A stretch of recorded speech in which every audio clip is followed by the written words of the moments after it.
Ini menghadapi COVID ini manusia ini terbagi dua, Eka dan Eki, ekstrim kanan, ekstrim kiri. Yang ekstrim kiri tak ada COVID itu, malah ditantangnya, mana COVID itu biar kukunyah-kunyah. Yang satu lagi pula amat sangat ketakutan COVID, semua dicucinya, semua cuci, balik ke rumah semua cuci tangan, sampai saking seringnya cuci tangan sampai nampak contekan waktu SD dulu. Ada yang mengirim gambarnya ke saya.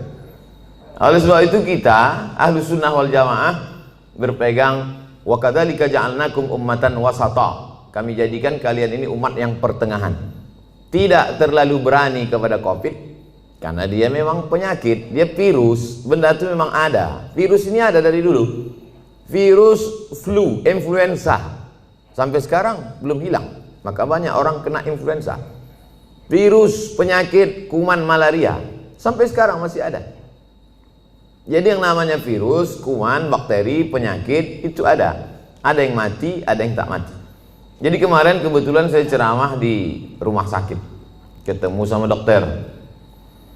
Kata Pak Dokter, Ustadz Somad, itu sebetulnya kalau kita cuci tangan itu membunuh bakteri.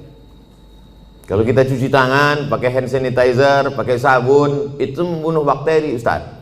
Adapun virus tak mati, kata dia. Saya tak pula saya tanya apa beda virus sama bakteri. Nampak kali bodoh kita kan? Masa profesor nanya? Ya, diam aja, saya angguk-anggukkan aja. Jadi Ustadz Somad, itu virus itu cara mematikannya bukan dengan cuci tangan, Pak Ustadz. Saya diam aja, saya dengar terus. Cara mematikannya itu jangan kasih dia makan. Makanan virus itu gula.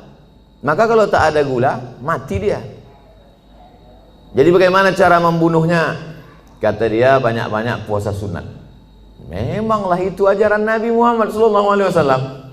Jadi kalau orang yang faham hikmah di balik ini, maka sesungguhnya dia tahu bahwa Nabi Muhammad SAW itu tidak hanya mengajarkan kita doa, tak hanya mengajarkan baca yasin, tahlilan, takziah. Bukan hanya itu, bahkan sampai ke virus, bakteri, pandemi, wabah abad 21 pun sudah diajarkan Nabi sejak 14 abad yang silam. Apa kata Nabi? Idza sami'tum bihi, kalau kau dengar ada suatu wabah terjadi di suatu negeri, la taqdimu ilaihim, jangan kalian datang ke situ.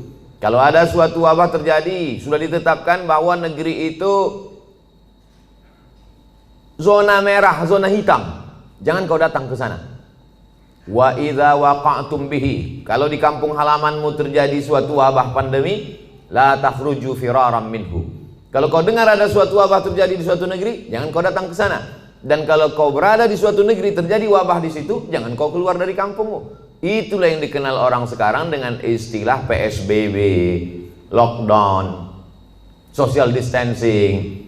Bahkan kemudian beberapa negeri kota sampai dikepung, tak boleh keluar, polisi tentara dikerahkan. Sudah diajarkan Nabi SAW 14 abad yang lalu.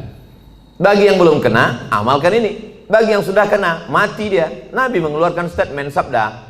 Apa kata Nabi? Al-mat'unu syahid. Orang yang mati kena penyakit wabah, syahid, maka matinya mati syahid. Orang yang mati syahid itu selamat dari 4. Tak merasakan sakratul maut, tak merasakan azab kubur, tak merasakan hisab, langsung masuk surga. Jadi Nabi itu sudah berikan 2 langkah. Bagi yang belum kena, ini obatnya. Yang sudah kena, ini obatnya. Maka keluarga tak terlalu bersedih hati. Kenapa? Karena saudaranya, keluarganya, bapaknya, ibunya, anaknya, neneknya, keponakannya, jirannya, sahabatnya itu meninggal dunia dalam keadaan syahid. Dan bagi yang masih hidup, kita diajarkan untuk melakukan langkah-langkah social distancing, protokol kesehatan.